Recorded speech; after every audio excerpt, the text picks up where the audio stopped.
Not salacious. Not salacious. But another mailbag. Hi, Sebastian and Dr. Cohen. We love your show. We are having our first baby, and we are wondering what tests are done on the baby in the hospital after we deliver.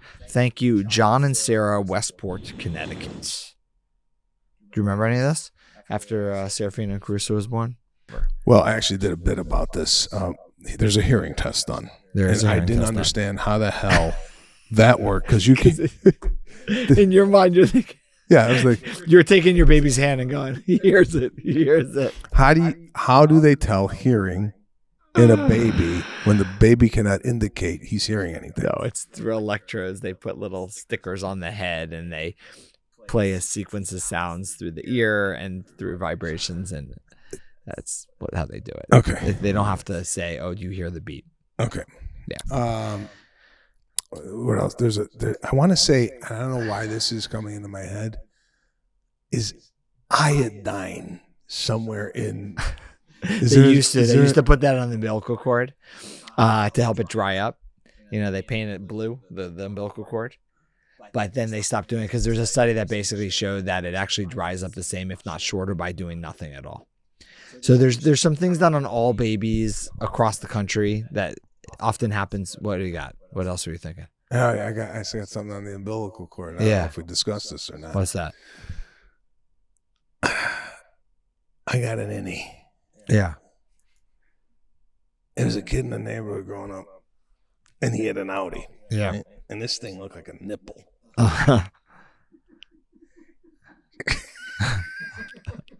If you got an outie. Yeah. Did they fuck up somewhere in the cutting of the umbilical? No, innie or outie, 80% are innies. We actually don't know what causes an outie. It's not due to how the cord is cut or anything.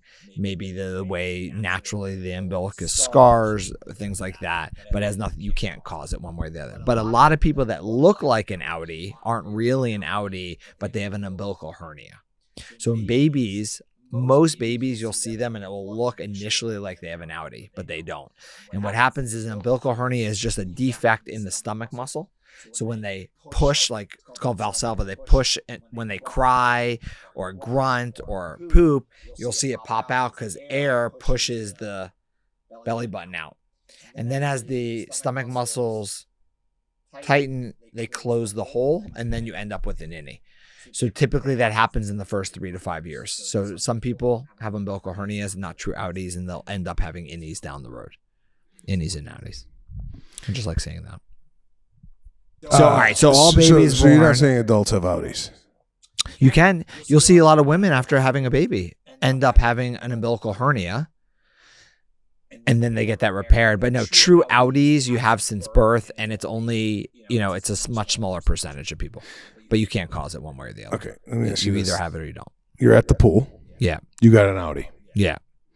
Are you required to tell people at the pool before you take your shirt off that you have an outie or an umbilical hernia? I feel like you can't walk around. Do you guys have innies or outies? How many people have you seen with outies?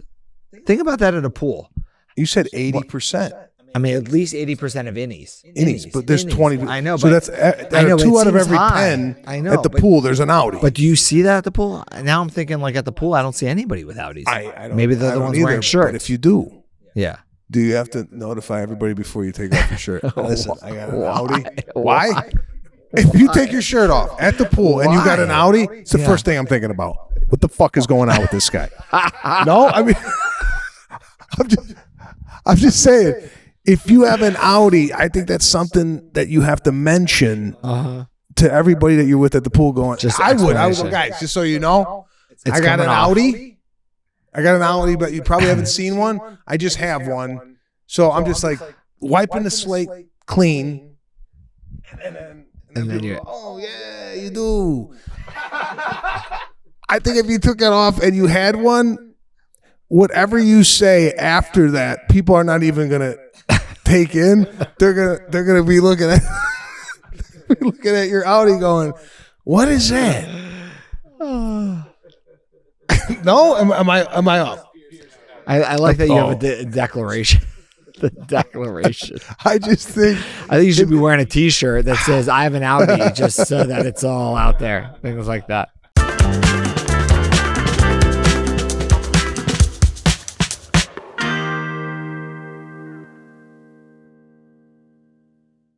The opinions expressed in this program are not intended as professional medical advice, as a diagnosis, as a treatment protocol, or as a substitute for professional medical advice from your physician. Please consider your own medical history and consult with your own physician for your specific healthcare and/or medical needs and about your concerns for yourself and your family.